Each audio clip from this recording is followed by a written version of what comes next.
to inspire her art. Let's drop in on her at her studio right now.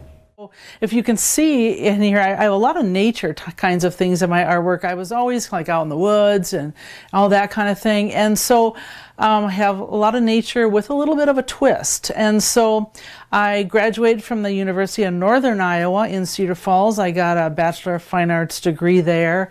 And I also got my education degree and a minor in music. And a little side note, I'm still doing the music thing. I'm the organist and accompanist at the Anoka Methodist Church.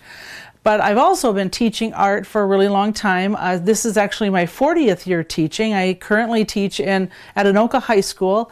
I'm the painting teacher there, and I also have some of the jewelry and craft classes. And so right now we're doing the online thing. It's been a learning curve, but it's working pretty good. So anyway, how I got into pastels, that is one thing a lot of people ask me. I used to do a lot of painting. I loved painting, but then when I started teaching full time and then having kids, I have 4 daughters.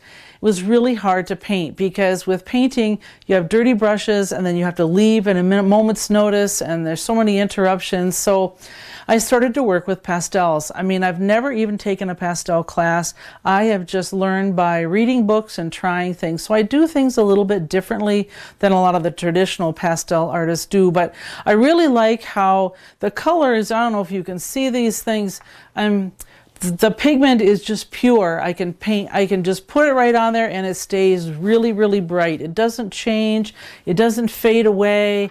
And so I use a variety of just the different stick chalks. I have a whole bunch of different kinds here. I have drawers. I have them separated by the yellows, the oranges, the reds, all the way down. I also use some of the pastel pencils.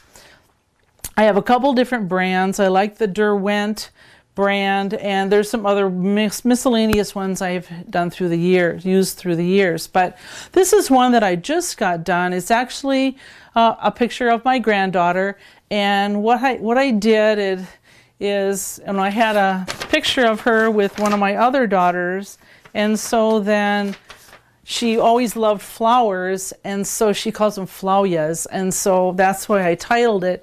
And so I just used different pictures of flowers, and then of course the picture of her, and I just put it all together, and that's what I did.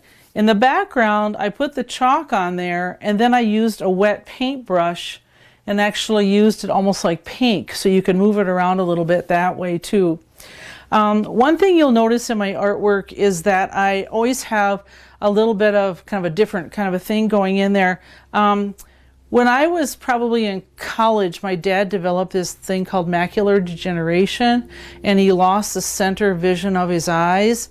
And so I work with visual distortions a lot. And so I don't know if you can see, but in here there's a little bit of black and white in there, and you'll see that in some of my other pieces too. So I'll just go over here. This is one of my fairly recent ones here. And I don't know if you can notice, but there are dragonflies here. There's 3 dragonflies, and I have a little story lots of times with them. So I don't know if you can see that there's like a brighter colored area here and a brighter colored area here, and then a little bit of a dulled down or muted color there. The subject matter in the background is a picture of an olive tree. I chaperoned a trip to Italy, and so I took these pictures of this olive tree. And so the story is, I don't know if you know, there's like the legend of the dragonfly that when they're born underwater, and then when they become adults, they live above the water, but they can't go back down anymore.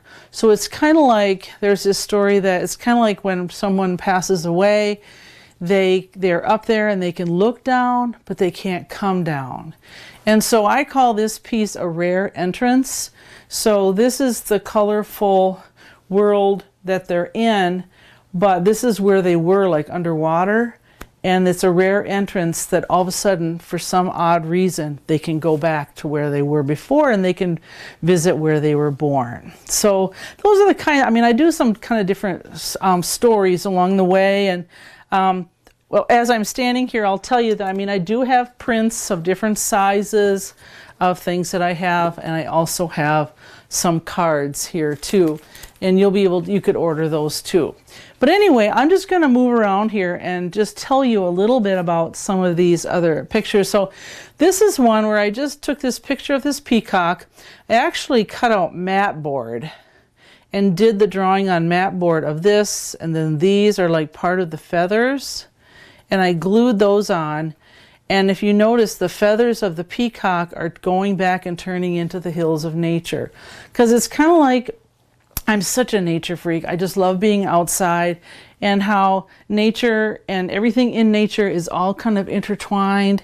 And so I just try to show ways that, maybe in a little imaginary way, that it is all relatable, and a little bit of almost like things are morphing into different things. This is actually an acrylic painting that I did. This was, again, from that Italy trip. It was from a photograph that I took, and all the buildings were very dull and gray. And I decided to make it really colorful, to make it like what the culture is like over there. I mean, it's such a beautiful, wonderful, vibrant area before the COVID, and hopefully it'll get back. But anyway, so I just did the buildings colorful like I felt the culture would be. Now here's back to a pastel. I tend to go back to those pastels. I just love touching it with my fingers and getting the colors on there. But so obviously you can tell this is bleeding hearts, but I changed things a little bit. I don't know if you've ever noticed on the stem of those, there's like these little green things that come off. You have to look at those and see that. But I turned them into like these birds. There's the bird's beak and eyes. There's some other eyes in there. This one's upside down. So I like to just change things a little bit. And this is an older one, but it's kind of fun. I just took the idea of giraffes and almost kind of morphed them into like a background. Then I have like some black and white areas that I kind of play with too. Like I said, visual distortions. Now I think, well, let's see, maybe I will, well, here.